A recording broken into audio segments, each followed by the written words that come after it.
get started, I have a lovely list of sponsors and partners that I am honored to read. But before I begin, I want to say that I'm a Navy wife. When I first married my husband, he was stationed at Camp Pendleton in Southern California. And I remember somewhere there, we were wandering about and I met this great Vietnam veteran. And I said, "Thank you for your service." And he started to cry. And he said, "I don't think anybody's ever thanked me." And as a part of this committee, as we've discussed this and worked with our local veterans, that's always kind of been the seed in my mind, that nobody's ever thanked them. And so part of our work is to thank you, because we know it hasn't been easy, and we know it hasn't been a simple road to get here. And so, but we do appreciate your service. Despite it being controversial at the time, we know that you did amazing work.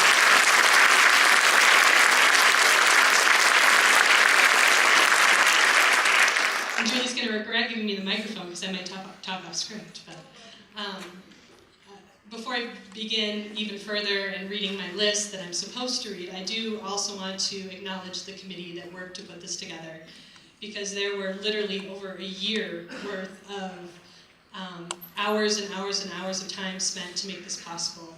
And what an incredible evening to have all of you here.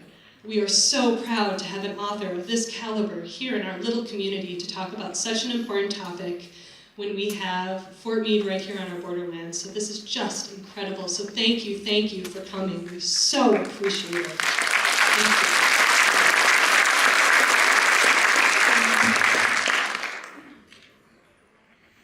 And so now, as a member of that committee, I do want to thank all of the partners who made this possible.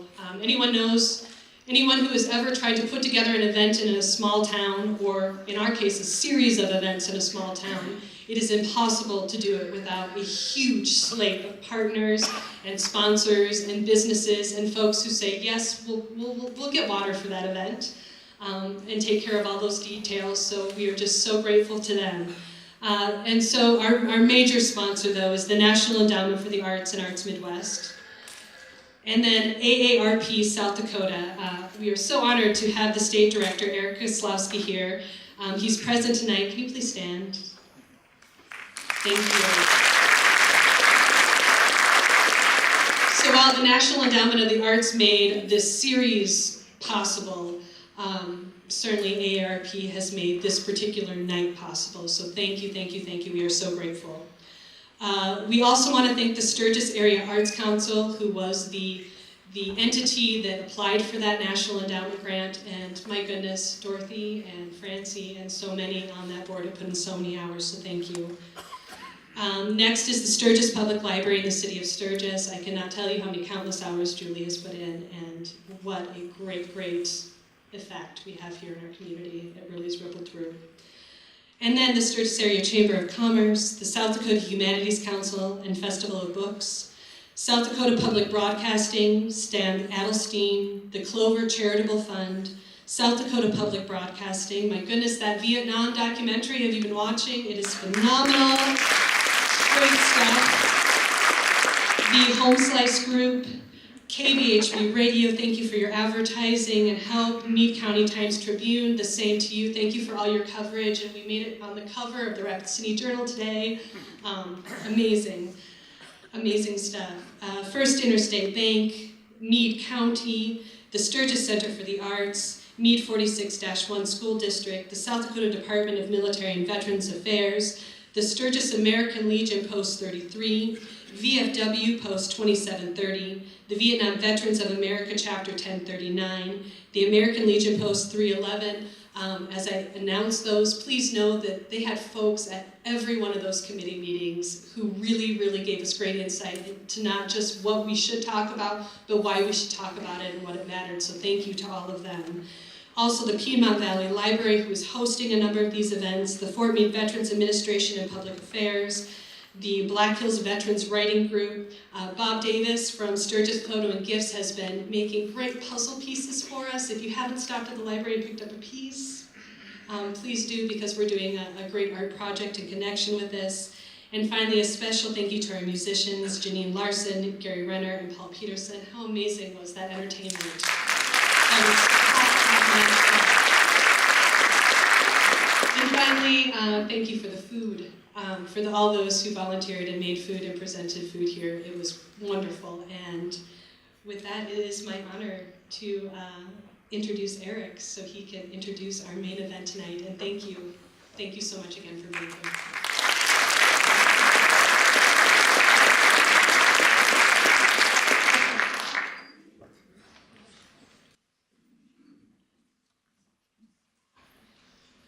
Thank you, Heidi. My list got much, my introduction got shorter because you did all that thanking for me, so thank you. And I guess that means that I am able to just thank Tim O'Brien, of course, for coming and welcome him here. I had a prepared introduction, but I was wandering around and people who know that I teach out at the high school, I teach English out at Sturgis Brown High School, people who know that kept asking me, how were the students today when Mr. O'Brien came out for the presentation? And, you know, with hesitant looks on their face and worried looks, how were the kids? And most of us who have sat in a high school assembly know that it can be cringe-inducing at times. And you always worry about the students. Well, the way it worked out, I was able to introduce Tim O'Brien to the students, but I had class, and I had to go to class and was not able to see the presentation. And so, about 6th period, one of my 11th grade English classes comes into my classroom, and I was very much like the people asking, how was it? Was it okay? And they were ecstatic. They thought it was great. It is probably the only assembly where I have heard, you know, that kind of feedback from high school students.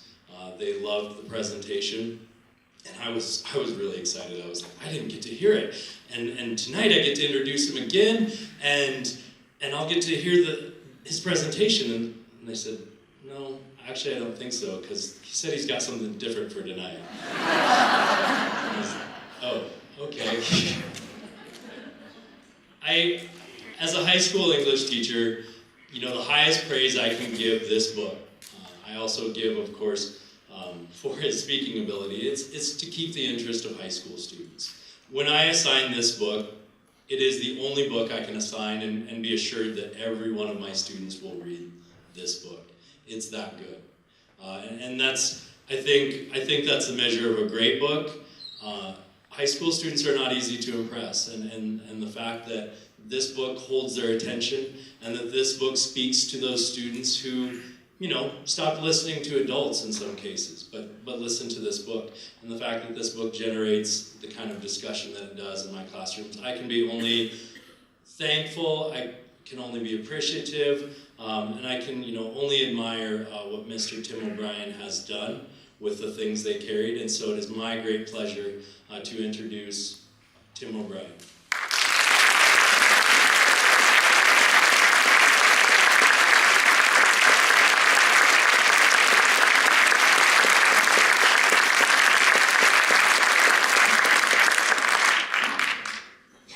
Well, I'm honored and I'm flattered and I'm scared out of my mind to be speaking to you guys tonight. You understand the honored and the flattered part, but I want to say, tell you what I was thinking as I sat over here. I'm not a public speaker, I'm a writer, and I spend my days and a lot of my nights sitting alone in a room in my underwear writing books. And there are no people around. I don't have to talk to them. I don't see faces. I'm living in my imagination. And so when I say I'm a little scared, I'm not kidding you and I'm not exaggerating. I'm a little scared. I'm not a born public speaker. I'm not Chris Matthews or Bill O'Reilly or Tony Danza or any of those characters. I'm a guy who sits and writes. One of the reasons among others, that I became a fiction writer was that I would not be required to know anything. You can, when you write fiction, you just make it all up. And that's again not meant facetiously. It's meant that I'm able to tell stories out of my imagination without scampering to the library or going online. That I'm living in a make-believe world that has grown out of a real world, but becomes its own world, a world populated by the characters and the events that happen in my imagination. Much as when you are dreaming, the dreams come out of your lives in some way or another. They're radically twisted and morphed and changed, but they're coming out of your personality and the life you've lived. And they're transformed in one way or another into a world, in many cases, it just can't happen. And yet, in your dreams, does happen. I've been asked tonight to talk about the things they carried. But of course, it's impossible for a writer to talk about an entire book. It can't be done. And so what I thought I'd do tonight was to talk about one small portion of the book, and then read it aloud. It'll take me 3 or 4 minutes, and then talk about where it came from, and why it was written, what its genesis was, its origin, and to give you an idea of why it was written in the first place. But I am going to start at least by talking a little, for just a few minutes, about in generalities. And I'm going to start with the title, The Things They Carried. The title is meant not to refer just to soldiers in a war, in any war. It's meant to encompass all of us, the things we all carry through our lives. You don't have to be a soldier to know what fear is. You don't have to be a soldier to know what loneliness is. You don't have to be a soldier to question your own behavior in the world, the morality of your behaviors in the world, the things you'll lie in bed at night thinking about at 2 a.m. I wish I hadn't said I played high school football. I played junior high football. I don't know why I said those words. The things we do and which we hadn't done in our lives. Some of them a lot more important than that example. You don't have to have been in a war to know what it is to start thinking about your own mortality. We're all going to die someday, and we spend most of our lives pushing it away. We go to parties, and we watch TV, and we do our jobs, pushing away what we know is going to happen to all of us. A war, like breast cancer, like divorce, like raising children, reminds you of your own mortality. It brings it back to you and makes it real. I will turn 71 in a week or two, October 1st. I have 2 young children, a 12-year-old named Tad and a 14-year-old named Timmy.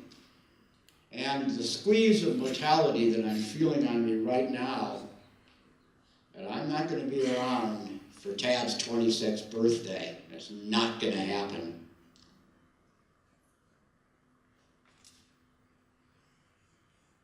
I'm not going to be here to see Timmy's tears. It's not going to happen.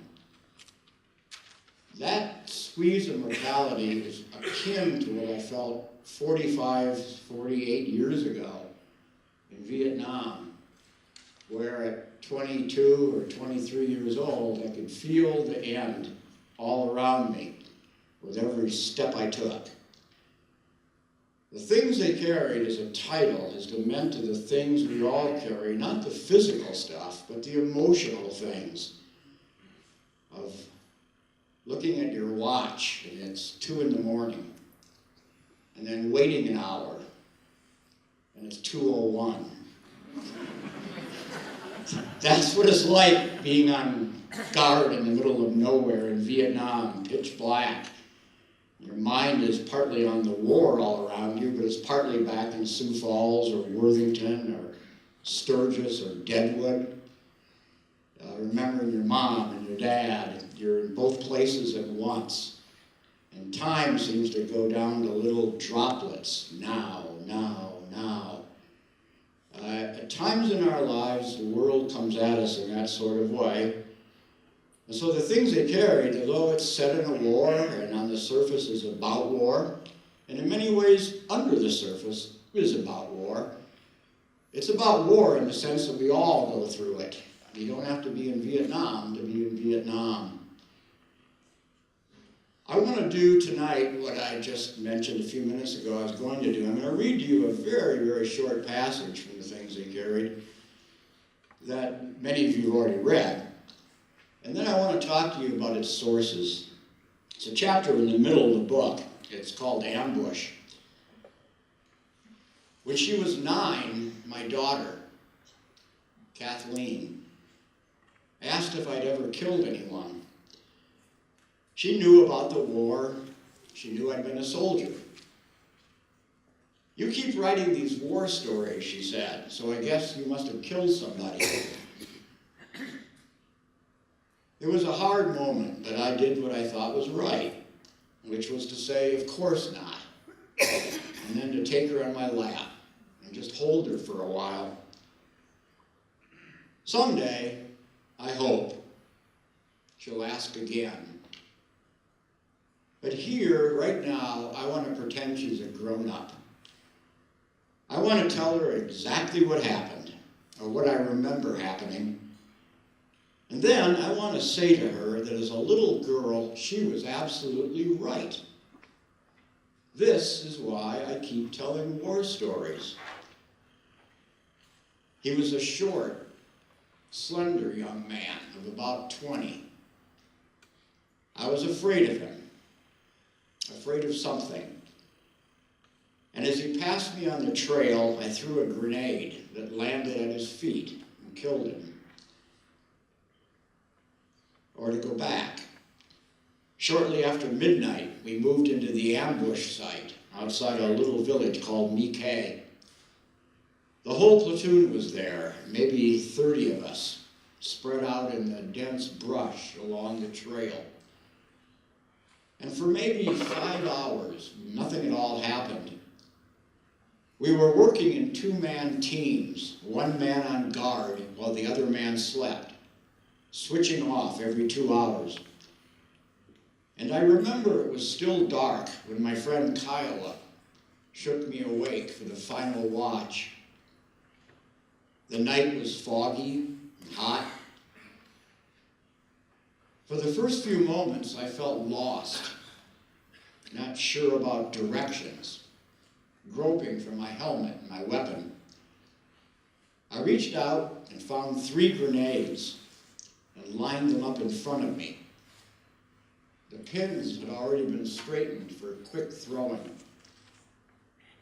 And then, for maybe half an hour, I kneeled there in the dark and just waited. Very gradually, in tiny slivers, dawn began to break through the morning fog.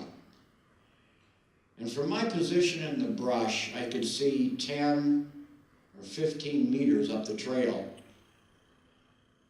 The mosquitoes were fierce. I remember slapping at them, wondering if I should wake up Kiowa and ask for some repellent, and then thinking that was a bad idea. And then looking up and seeing the young man come out of the morning fog.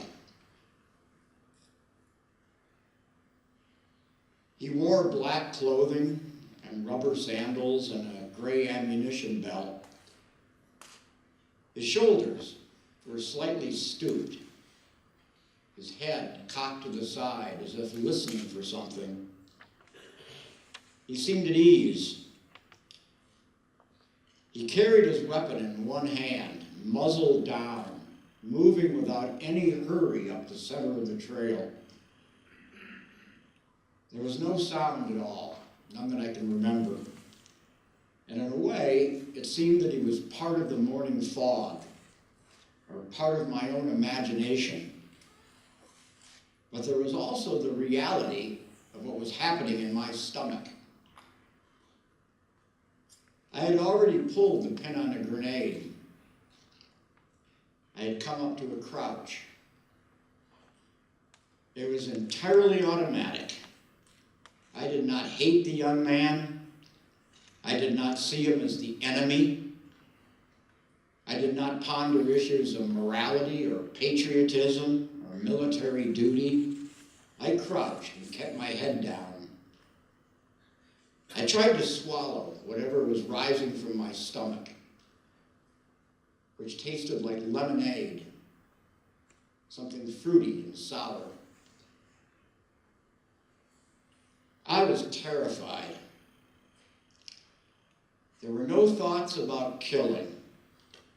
The grenade was to make him go away, just evaporate. And I leaned back, and I felt my head go empty and felt it fill up again. I had already thrown the grenade before telling myself to throw it. It was gone. The brush was thick, and I had to lob it high, not aiming. And I remember ducking down and holding my breath and seeing little wisps of fog rise from the earth.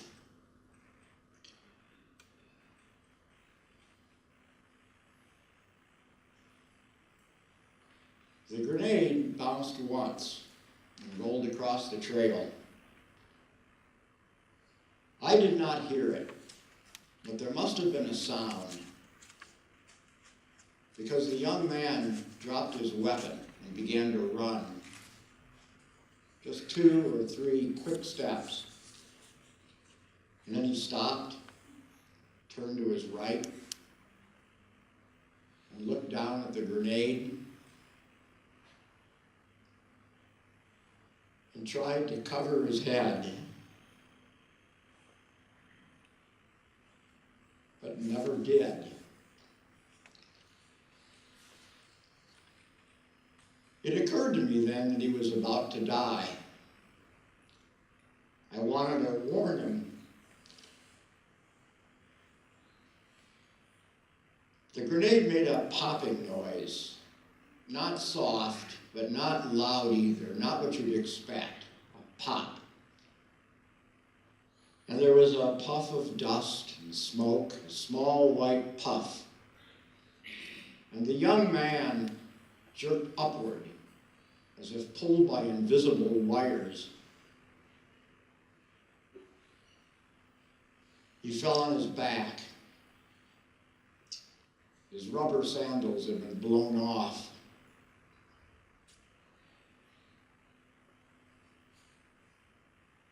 He lay at the center of the trail, his right leg bent beneath him, his one eye shut, his other eye, a huge star-shaped hole.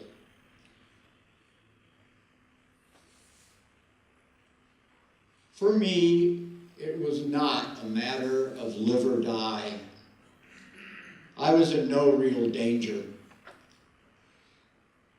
Almost certainly, the young man would have passed me by. And it will always be that way.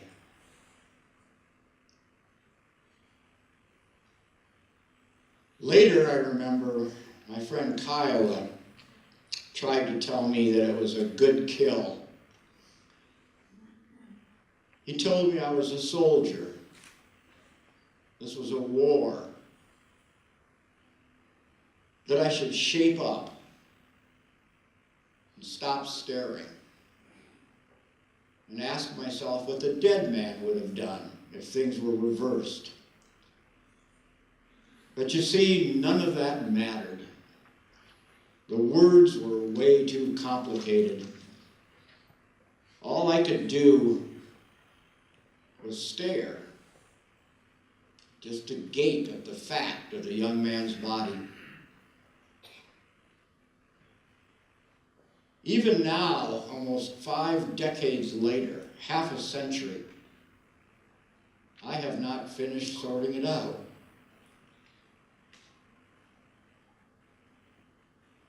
Sometimes I forgive myself. Other times I don't. In the ordinary hours of life, I try not to think about it. But now and then, when I'm reading a newspaper or just sitting alone in a room, I'll look up and see the young man step out of the morning fog. I'll watch him walk toward me, his shoulders slightly stooped, his head cocked to the side,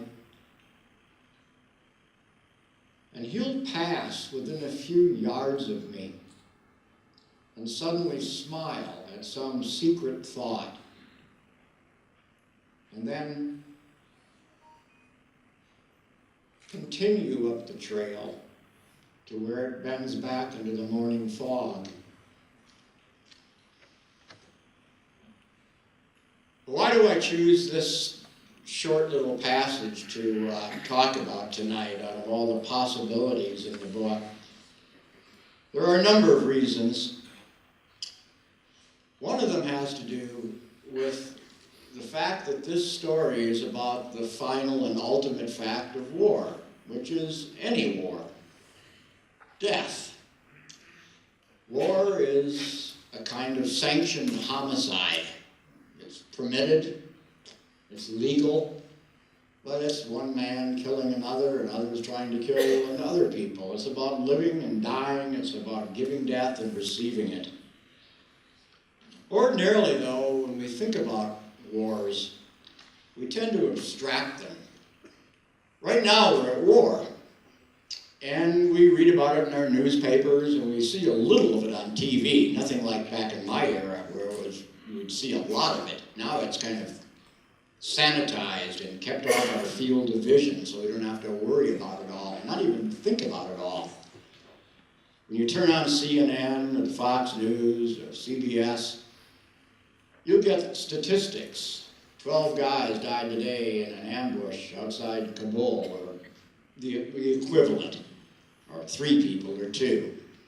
You get numbers, but you don't get names, and you sure as hell don't get personalities. You don't get the person in front of you, a photograph.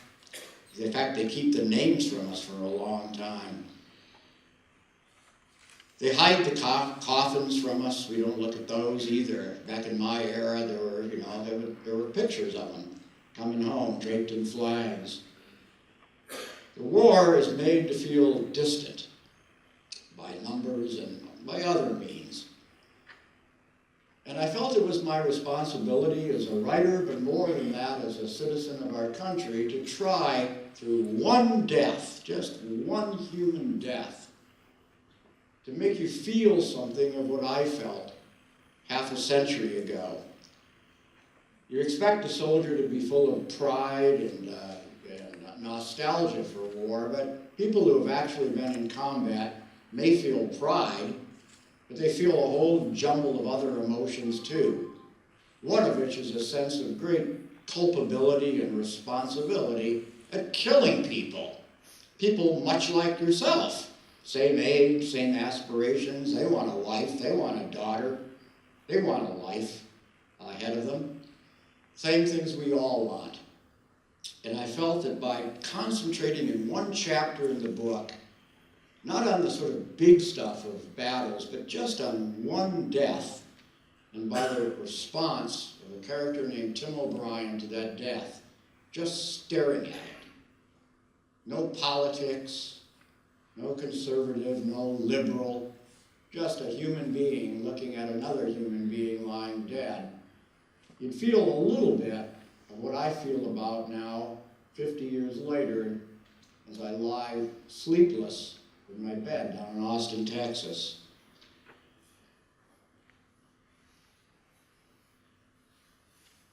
The story is about conscience, and it's about a sense of responsibility. I will never know whether bullets from my weapon hit anybody. War is chaotic. You don't see the bullet going into somebody's body. You spray out fire, you're terrified. Sometimes my eyes were closed, most of the time. In my head, I feel like a chipmunk or a squirrel. Dear Jesus, dear Jesus. And you don't know whether you're killing people or not, by and large. And very few soldiers do. Some do, but they're relatively rare. In this story, I tried to take responsibility for that which I don't know.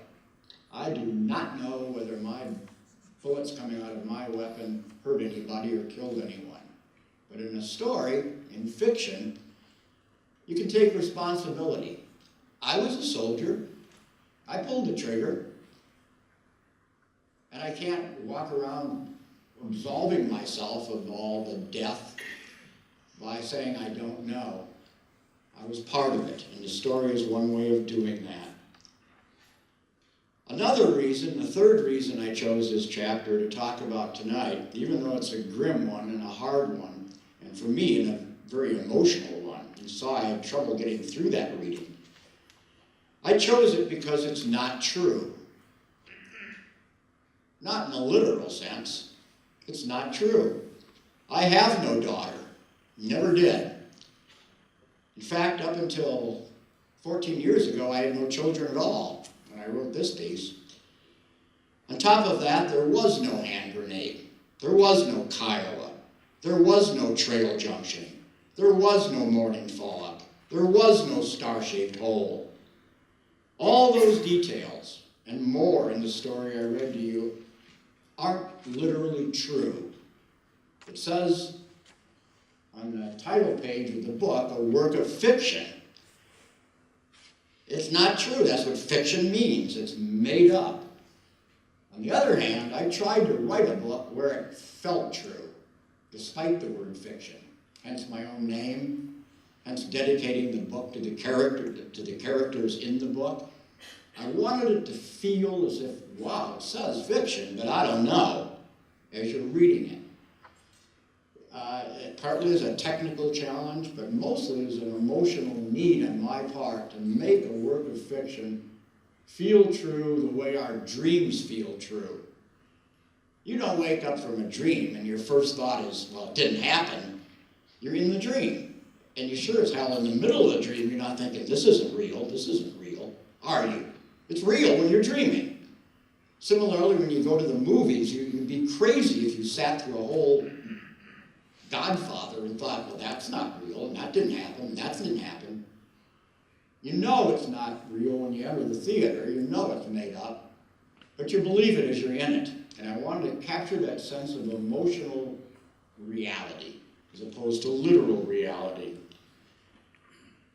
In another sense, although the story is invented, it's still true. It's true emotionally.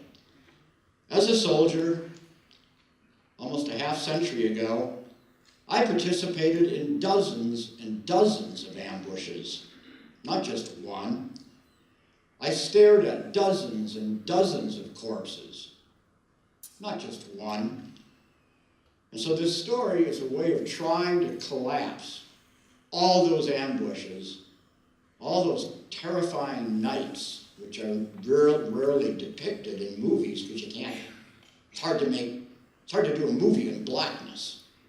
When you do see one, it looks kind of grayish violet, and it's black. There are no street lights, it's just black. To try to capture all those bodies and all those ambushes and all that horror and all that fear in a very short little story in which the reader might feel something, might participate, might feel a little catch in the throat.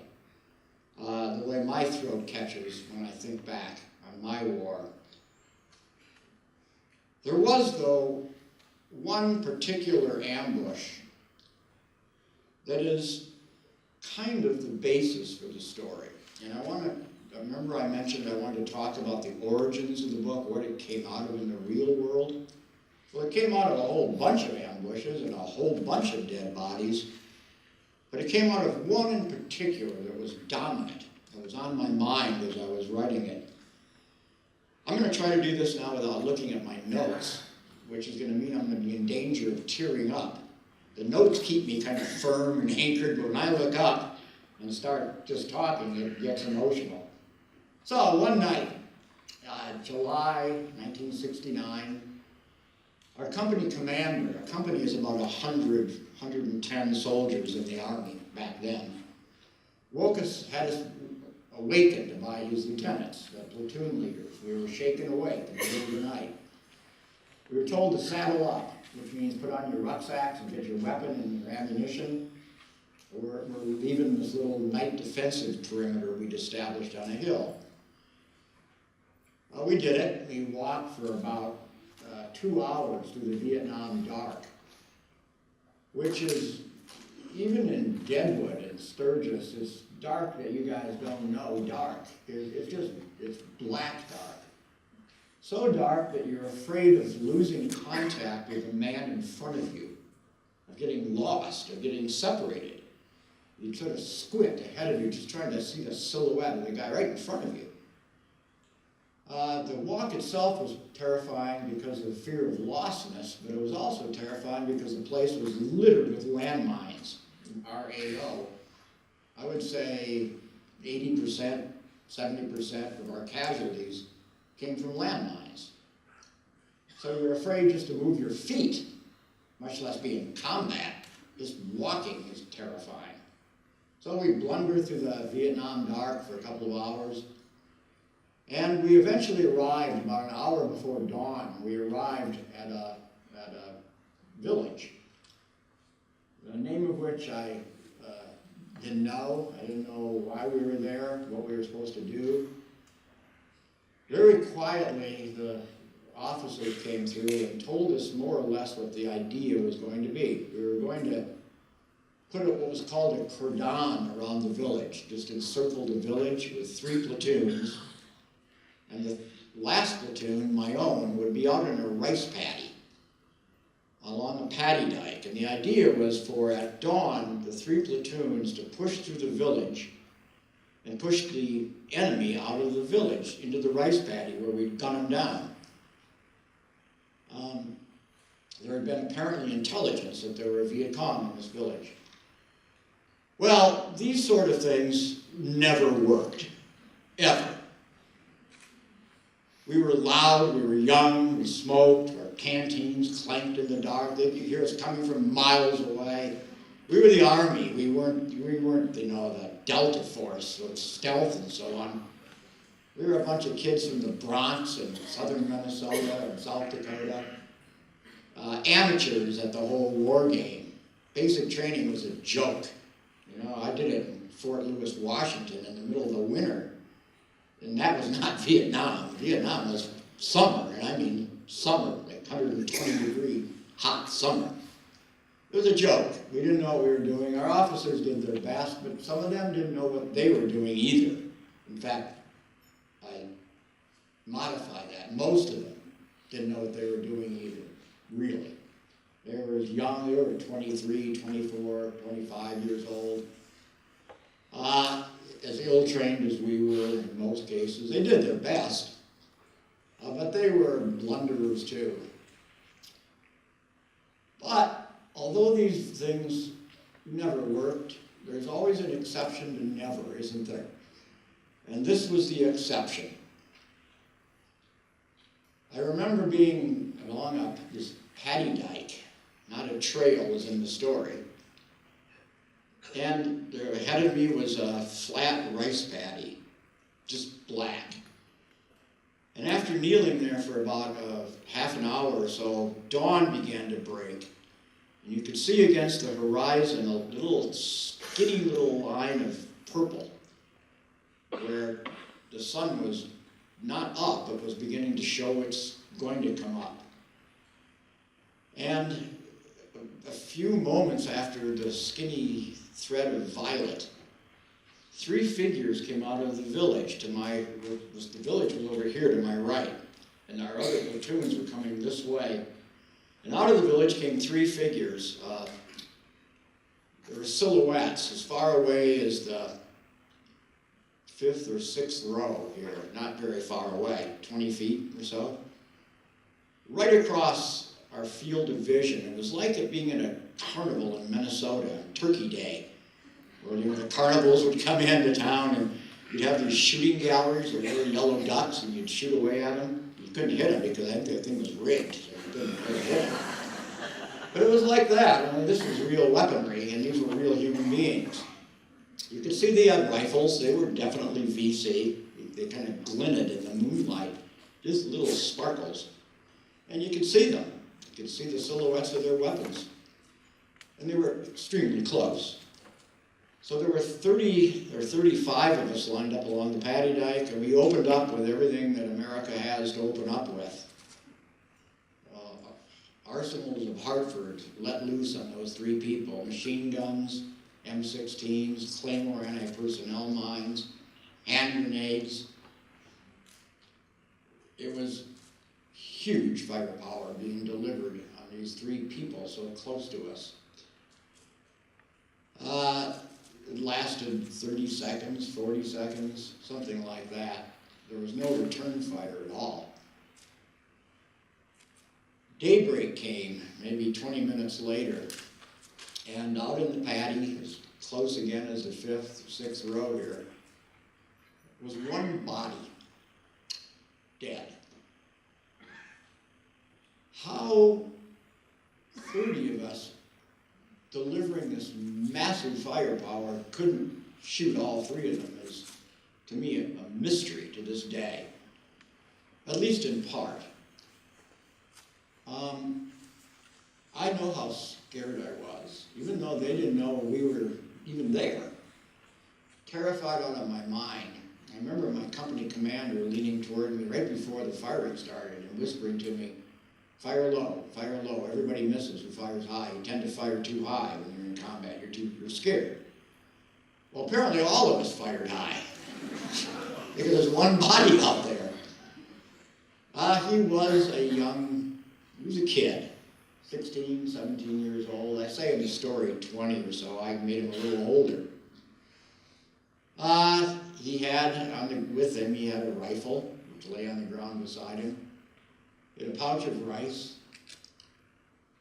He had maybe a magazine, maybe 2 magazines of ammunition. That was it. Unlike us, who carry 100 pounds of stuff or 65 pounds of stuff. And he was very dead. He was dead as dead gets, and that's pretty dead. I didn't look at his body, unlike in the story. I had already seen way too many dead people, and I didn't want to look at another one. I could see him from a distance, from 20 feet away. But I do remember thinking, dear Jesus, don't let it be my bullet that hit that kid and killed him. Don't let it happen. If you remember, I said earlier, you're never going to know this stuff. You're never going to know. But I hope not. At the same time, I pulled the trigger as fast as I could pull it. And then I went to automatic and just held it down and just sprayed it. So I can't absolve myself of that young man's death. It will be with me forever. The result of this for me has been a lifetime of Vietnam. We tend to think of wars as ending when the peace treaties are signed and it's all over. But for someone who's been in combat, it's never over and can't be and shouldn't be over. You shouldn't forget it. You shouldn't erase it. You shouldn't pick at the scabs. You should remember your own life and the things you've done and the things you've been through. Who would ask a breast cancer survivor to say, forget it? You don't forget it. Once you have it forever. You're always terrified of it coming back. You don't ask somebody who has heart disease to forget you have heart disease. You don't do it to people. And yet veterans are under this weird pressure. Put it behind you. Think about nicer things. Go on with your life. Well, we do try to go on with our lives, but we go on with our lives carrying the burdens of our past with us, just as you would. And so this pressure to sort of get well and, repair yourself and put it behind you is ridiculous sort of pressure to put on a human being after going through not just wars, but through disease, marriage, divorce, fatherhood, all the things we go through in our lives. We carry it all with us. And you don't put it behind you, you do exactly the reverse. You will carry it to your grave, and you should, to learn from your own life and to pay attention to it. So granted, the details in the story are made up. But the story is certainly true to my nightmares and to my emotions all these years later. And when I'm sitting now in a room alone, as I was today in Deadwood, in my hotel room, worrying about what I would do tonight, what I would say tonight, the memory of that young man was with me, and that night was with me, and the story was with me. And I'll look back and find myself all these years later still out on a nighttime ambush. I'm almost finished now, and then I'll be happy to respond to questions. I do hope the story is a reminder to you all that wars don't end with the signing of a peace treaty. Right now, as we sit in this room, about 1,000 miles away, down in Orlando, Florida, there's a 96-year-old black woman who every night at around 2 a.m. jerks awake regularly, every night, and looks around the bedroom and says, "Where's my baby? Where's my baby?" Her baby has been dead for half a century.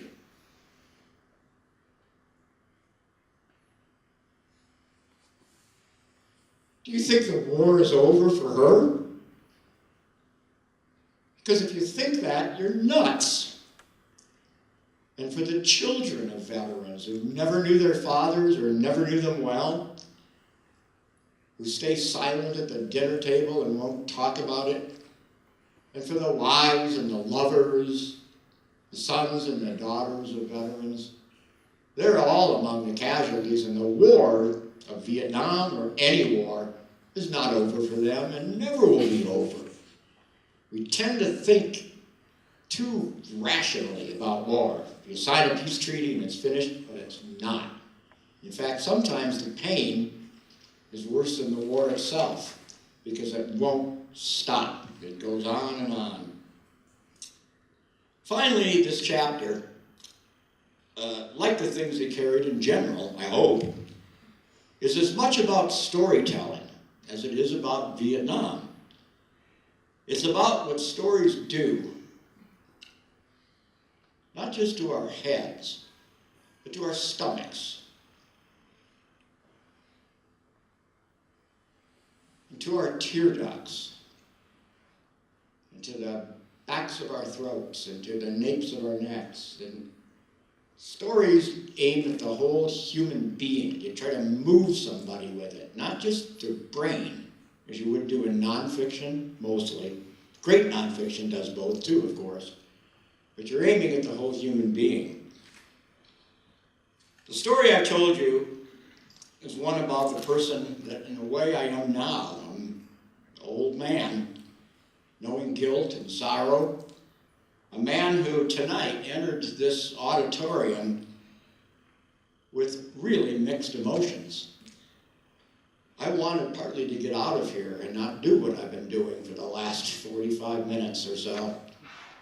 Not to look at it again, and yet feeling the obligation, not just the people who invited me, but the obligation of my fellow soldiers to try at least to bear witness to some of the baggage that we carry from having been in combat. People who, in some cases, I feel obligated to have been dead for decades, but who never seem to die. A friend named Chip Merricks, other friends named Roy Arnold and Tom Markunis and Jimmy Cross and Rat Kiley and Mitchell Sanders and Kurt Lemon. And also out there in the dark, like in row 7 here, there's the body of a young man of about 20 lying out there who was sort of listening to me even though he's dead. They're all here, Ho Chi Minh and Nixon, LBJ, and the entire citizenry of a little village called My Lai in Vietnam. They're present the way ghosts are present in our lives. The memories of our fathers and our mothers who are gone now, the memories of our girlfriends back in high school we haven't seen in 50 years. They're all among us. And stories are aimed at the unpresent, those who are gone. And that was at my mind as I tried to write this book that called The Things They Carried. I want to stop now and ask for whatever, I don't even know, I have no idea what time it is. It could be midnight, as far as I know. but ask for whatever questions you might have, or comments. Thank you.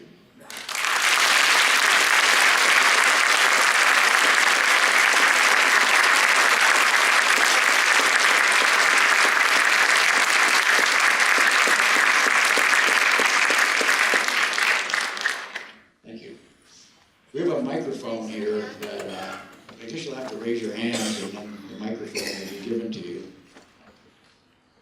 Welcome to it. I don't want it anymore. I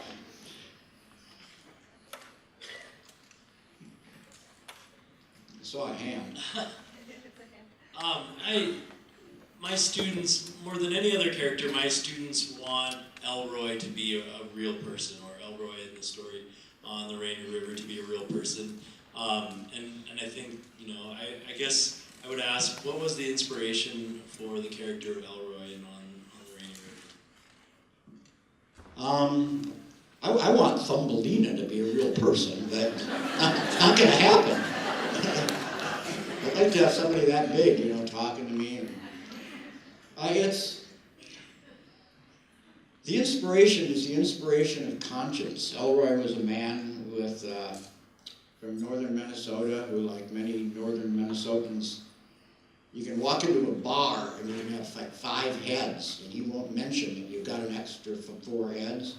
That's the Minnesota kind of don't call attention to anything bad and anything out of the ordinary. And maybe it's true in South Dakota too. A man who I imagined, but he comes from the kind of Garrison Keillor world of my state. A man of principle and will try to help people, kindness and so on, but who will not talk about what's right before his face. In the story, a young guy with my name shows up, plainly on the Minnesota-Canadian border, and plainly scared, and plainly vomiting at his dinner table, and always looking across the river at Canada. And the guy's smart, he knows there's a war on. He can put 2 and 2 together, and it doesn't take a lot of rocket science brain power to figure out what this kid is doing there.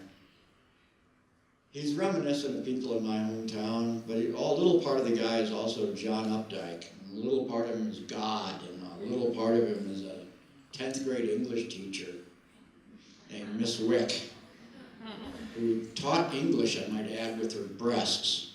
She was 75 years old or so, and I remember her doing Wordsworth like this, and canes. And the boys were suddenly enamored of poetry. kind of hated it until Miss Wick came along, and the girls were too. But she was a woman of great kindness and the kind of person that Elroy is. So characters come from, for me at least, from all parts of my lived life. And then they blend together into something it's brand new. It's like a mother and a father having a kid. And the kid is brand new. Your child is a new, distinct human being. And that's how the fictional characters feel. They come from different sources in the real world. But Elroy feels as real to me as any of you do, because I've lived with him for 45 years, and I lived with him for 6 years as I wrote the book. And I just met most of you. It's a weird feeling, but he feels it to me like a person I would know. And it's a difficult thing for a fiction writer to describe. I always flounder around when I try to answer the question. But he's an amalgam, and he's also out of another world entirely, which is the world of dreams. I don't know where my dreams come from exactly, or sometimes even inexactly.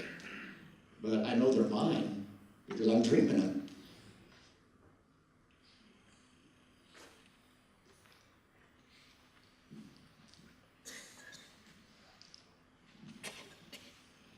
It's been a long time ago that I read the book, but I have one of the images out of the book which haunts me. I can still see it very clearly. And it is of the young woman, in my mind, beautiful, going out on night patrol. Where? She's real. She came from a story I heard in Vietnam. I told you the high school kids this today, so if any of you are there, I'm sorry, but I have to repeat it. So I arrived in Vietnam. The night I got to what's called a terminal unit, what a terrible name for something, which was Alpha Company, 5th of the 46th Infantry Battalion. We were attacked that night, a mortar attack, and the enemy actually, they didn't overrun us is the wrong word, but 6 or 7 sappers got through the wire and they were blowing stuff up. On top of that, we were being mortared. I'd been in the war one day. I mean, actually in the war. I'd been at a now and never thing where you go for like 6 days to sort of pitch fake grenades and if you're not going to win it now, you never will. But this was my first day in the war, and the world exploded all around me. In the morning, we were assigned to clean up the mess. Bodies were lying in the wire, but also around our fire base. This wasn't even in the field. This was supposed to be a safe place. This is where we'd come back and rest and sleep, behind the wire. And I'm thinking, dear Jesus, this is good. This is the war. Is this bad in the safe places? My first day. So we're cleaning it up, and we were filling sandbags to repair a bunker that had been blown up after the bodies had been all thrown into trucks and driven down into a village and dumped in the village, right in the village square to scare the villagers into I don't know what, but to scare them.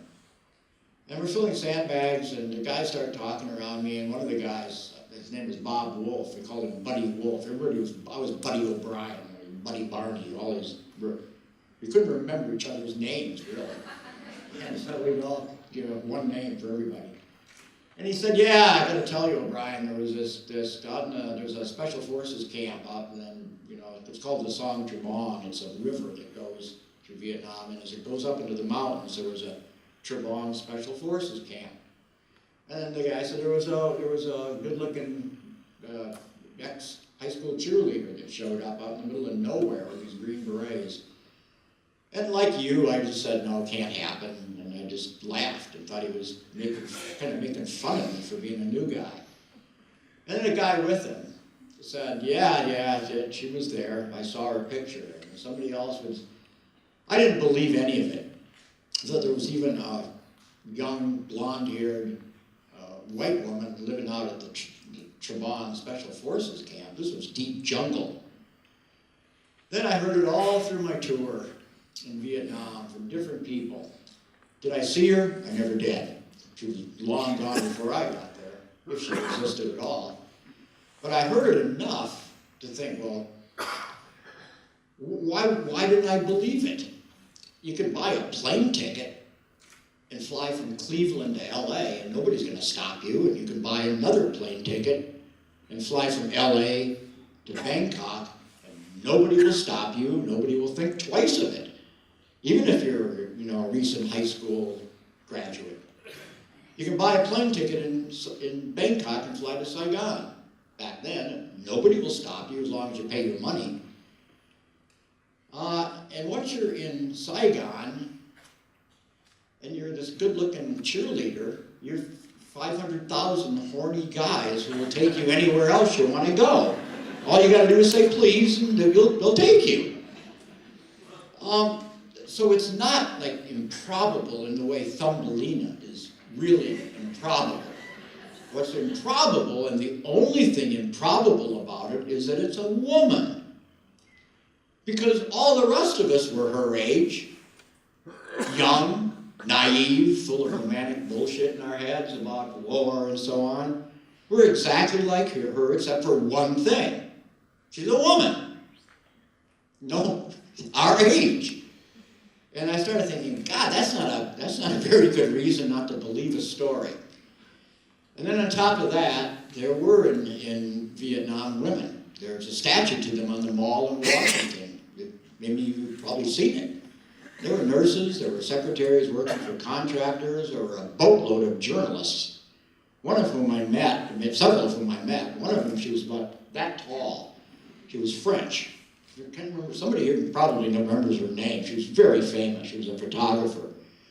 An extremely brave photographer. She would take pictures in the middle of the most horrible, famous firefights up in the Central Highlands. Her pictures are all over, they're all over Ken Burns' thing, for example, that's going on now.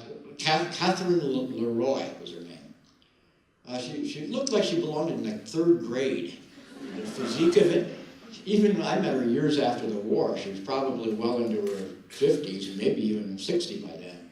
But she looked like a kid. Gloria Emerson, there were women there. Of course, the Vietnamese are half women, so they're there too. On top of that, the story is partly based not on the story I heard. I don't know if it's apocryphal or if it's true. I did hear it when I came back to the States. I heard it in Seattle at an event kind of like this, only like 2,000 people are there, and I saw this guy standing to my right with this huge crowd all around me, staring at me. It kind of scared me the way he was looking at me. And I told your sons and daughters at the high school today, I said, what I was afraid of? I was afraid he was a writer who had a manuscript he wanted to give me. I'm looking at Rob Flater, who I met at Esquire magazine like 40 years ago when we were both children.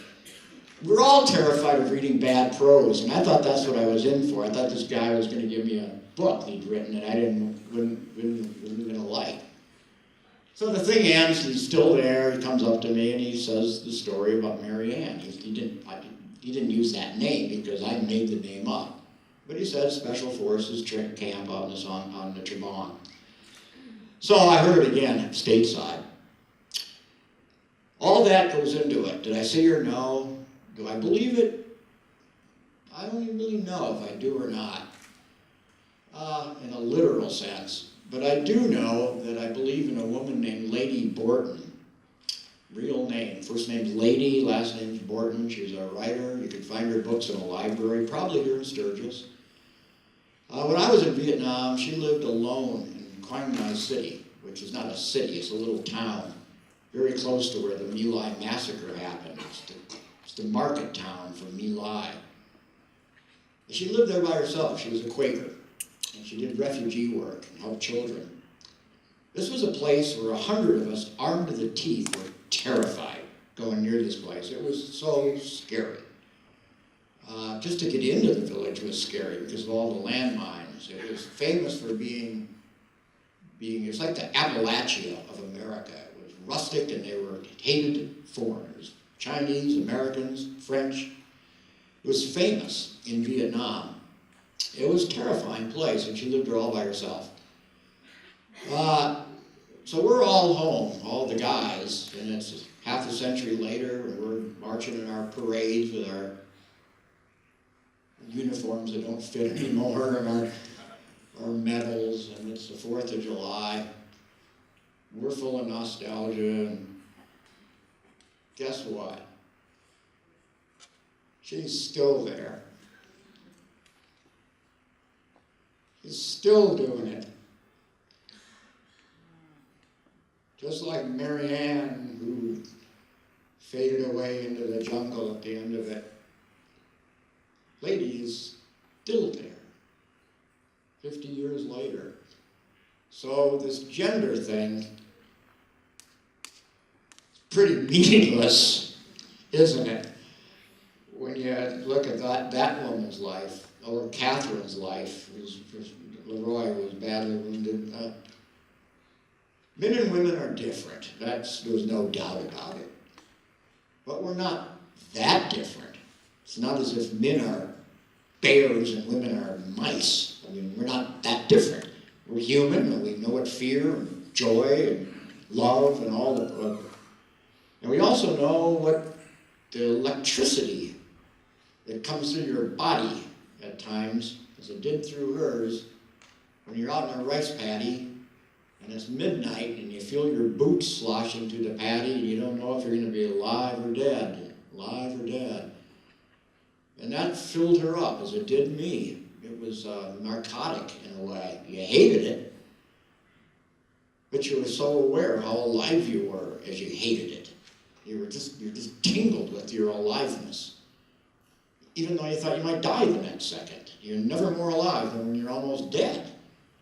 And it's one of the narcotics of war that it's an ugly truth, but it's you can't look away from ugly truths, and that's one of the things that feeds these eons of warfare, that people go to them for that, partly for that reason.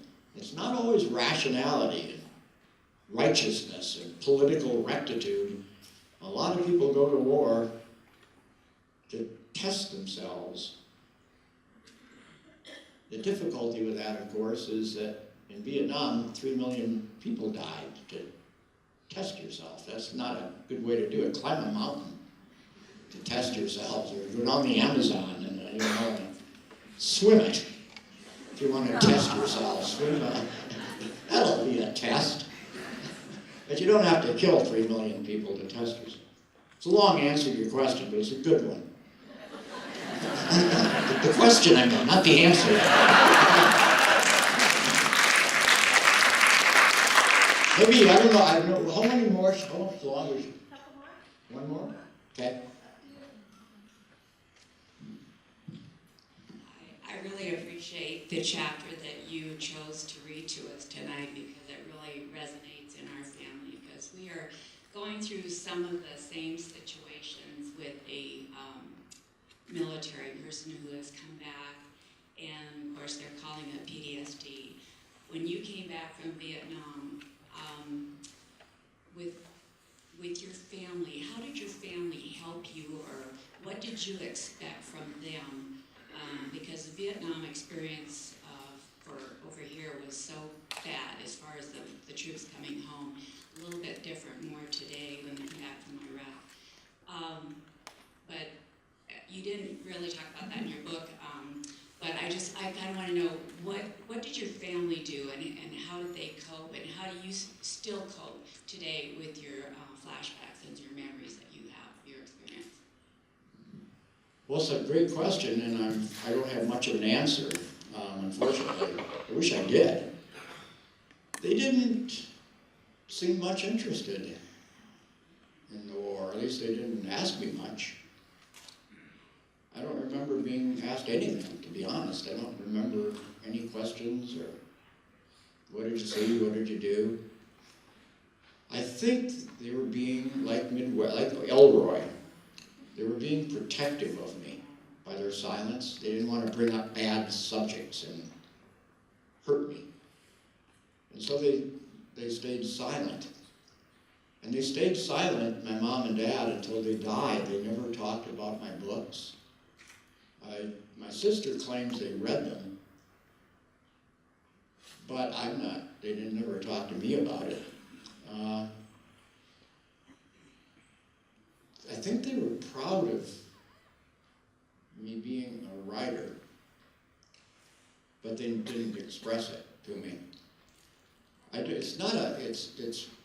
I'm not in any way critical of them because I think it came out of love. I think they stayed silent for the reasons we all stay silent if we're around somebody with, say, MS or polio or somebody who's just tried to commit suicide. You don't bring it up. You try to stay away from it because you're trying to not hurt the person. And that's the way my family treated me. Unlike almost all other veterans, though, I had an outlet for it all that most veterans of any war don't have, and I was a writer.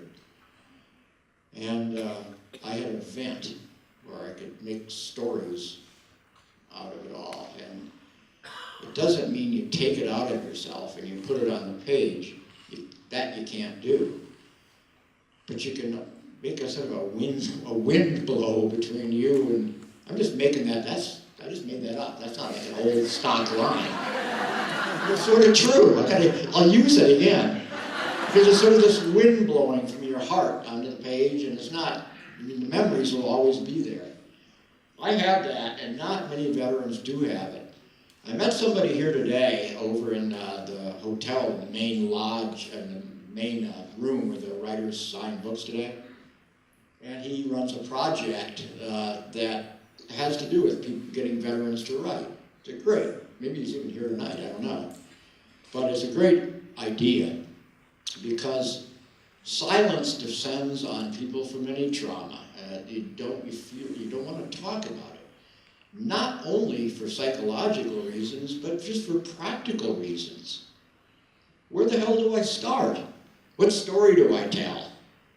You have a year of your life and talk about it, and there's just so much. It's overwhelming, and so you go quiet because you cramp up.